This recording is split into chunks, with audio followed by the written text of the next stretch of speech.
নদিয়ার নাকাশিপাড়া পঞ্চায়েতের অন্তর্গত সরডাঙ্গা, যেখানে আজকে সকালে একজন বিজেপি কর্মী খুন হন। তার বাড়িতে কৃষ্ণনগর লোকসভা কেন্দ্রের বিজেপি প্রার্থী কল্যাণ চৌবে সহ অন্যান্য অসংখ্য কর্মীরা আসেন দেখতে। আমরা এই মুহূর্তে রয়েছি চিত্তরঞ্জন মণ্ডল মহাশয়ের বাড়ি। যে আজকে যখন আমরা সরডাঙ্গা এলাম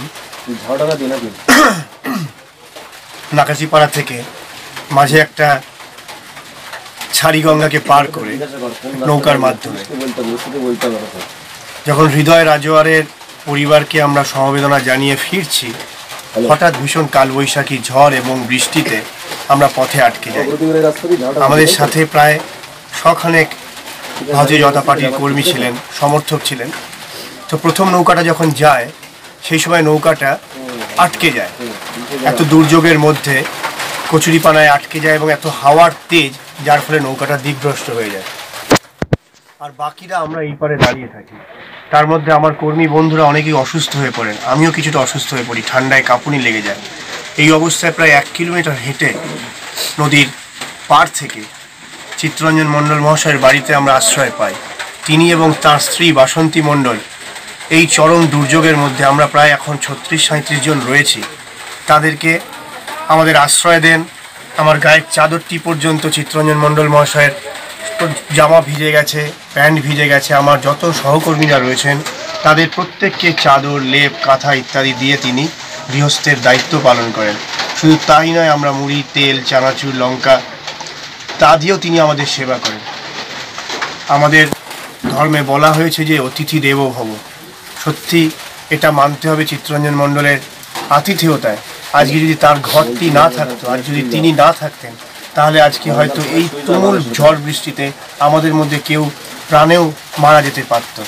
এত কাঁপুনি, এত কষ্ট, যে মানুষ যদি এখানটায় না থাকে তাহলে বুঝতে পারবে না।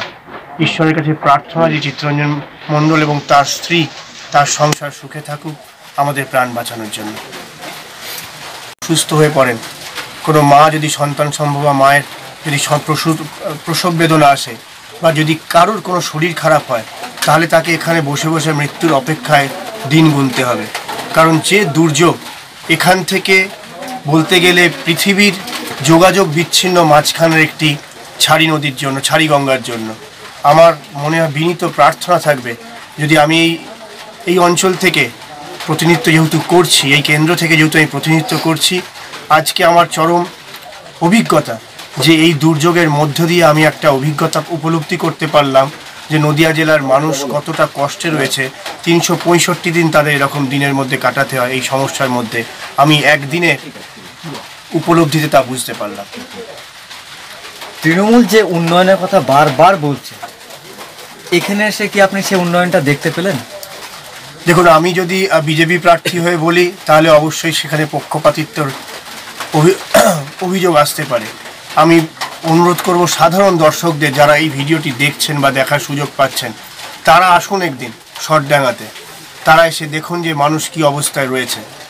এখানে মানুষকে বিচ্ছিন্ন হয়েছে দ্বীপের মতো, মাঝখান দিয়ে নদী এবং নদীতে একটি মাত্র নৌকা। সেই নৌকারও এমন পরিকাঠামোর অবস্থা, কখনো নৌকা ডুবে যেতে পারে বা নৌকার নাও পারাপার হতে পারে। এই অবস্থায় উন্নয়নের প্রশ্ন যদি হয়, তাহলে সেটা আমার কাছে একটা রসিকতা ছাড়া আর কিছু না।